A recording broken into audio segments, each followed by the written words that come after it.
मावळ तालुक्यात पंचायत समिती जिल्हा परिषद निवडणुकीची रंगत वाढली। वराळे पंचायत समिती गणात राष्ट्रवादीत तिघांची चुरस। मावळ तालुक्यात होऊ घातलेल्या पंचायत समिती व जिल्हा परिषद निवडणुकांची राजकीय वातावरणात जोरदार हालचाल सुरू झाली आहे। अद्याप आचारसंहिता लागू झालेली नसली तरी इच्छुक उमेदवार आपापल्या पद्धतीने मैदानात उतरल्याचे स्पष्टपणे पाहायला मिळत आहे। आजच्या या विशेष कार्यक्रमात आपण लक्ष केंद्रित करत आहोत वराळे पंचायत समिती गणावर। हा गण ग्रामीण भागासोबतच शहरालगत असलेल्या राजकीय दृष्ट्या महत्त्वाचा गण मानला जातो। राष्ट्रवादीतच खरी चुरस। सध्याच्या स्थितीत या गणामध्ये भारतीय जनता पार्टीकडून अद्याप अधिकृत इच्छुक किंवा उमेदवार रिंगणात उतरलेले नाही। मात्र खरी लढत ही राष्ट्रवादी काँग्रेस पक्षांतर्गत असल्याचे चित्र आहे। राष्ट्रवादीकडून सध्या 3 प्रमुख इच्छुक चर्चेमध्ये आहेत, ज्यामध्ये अतुल मराठे, राजू कडलक आणि संतोष जांभूळकर। एकाच जागेसाठी 3 इच्छुक असल्याने राष्ट्रवादीतच मोठी चुरस निर्माण झाली आहे। अतुल मराठे हे सुनील शेळके यांचे निकटवर्तीय सहकारी म्हणून ओळखले जातात। संपूर्ण मावळ तालुक्यात त्यांची ओळख आहे। अलीकडच्या काळामध्ये महिलांसाठी देवदर्शन यात्रा, नागरिकांशी थेट संवाद आणि विविध सामाजिक उपक्रम यामुळे ते सातत्याने जनसंपर्क वाढवत आहे। वराळे हे या गणातील लोकसंख्येने सर्वात मोठे असलेले गाव। तेथूनच आपल्याला निर्णायक पाठिंबा मिळेल असा विश्वास अतुल मराठे हे व्यक्त करत आहे। राजू कडलक, सामाजिक कामातून ओळख। राजू कडलक हे नाव सामाजिक क्षेत्रात परिचित आहे। विविध उपक्रमांच्या माध्यमातून त्यांनी जनतेशी नातं निर्माण केलं असून तेही या जागेसाठी इच्छुक असल्याचं स्पष्ट दिसत आहे। संतोष जांभूळकर, अनुभव आणि विकासाचा चेहरा म्हणून त्यांची ओळख आहे। संतोष जांभूळकर हे या तिघांपैकी सर्वाधिक अनुभवी असलेले उमेदवार मानले जातात।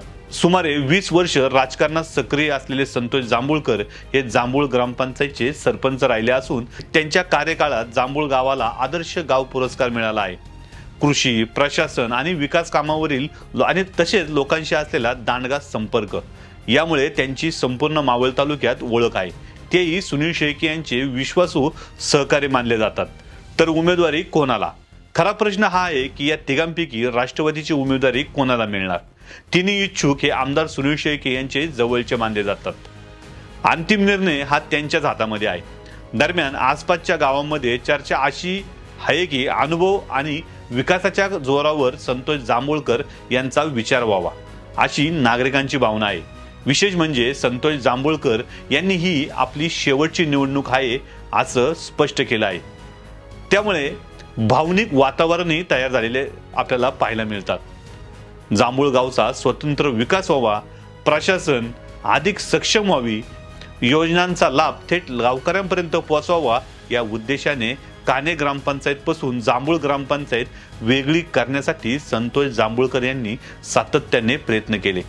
त्याचबरोबर जांभूळ गावचे क्रीडा संकुल आणि गावची नवीन ओळख निर्माण व्हावी यासाठी खरं तर प्रास्ताविक क्रीडा संकुलासाठी संतोष जांभूळकर यांनी थेट आमदार सुनील शेळके यांच्या सोबत सातत्याने पाठपुरावा केला।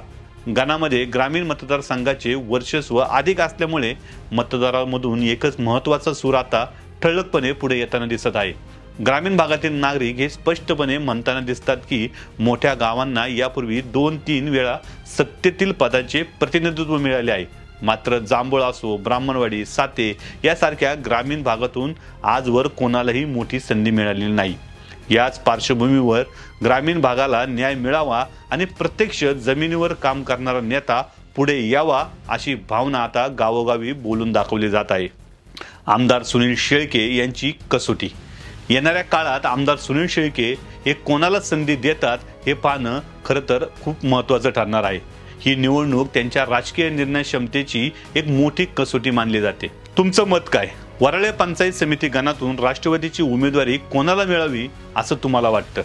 कमेंट बॉक्समध्ये तुमचं मत नक्की नोंदवा आणि आपला हा व्हिडिओ तुम्हाला आवडला असेल तर महाराष्ट्र लाईव्ह चॅनलला सबस्क्राईब करायला विसरू नका।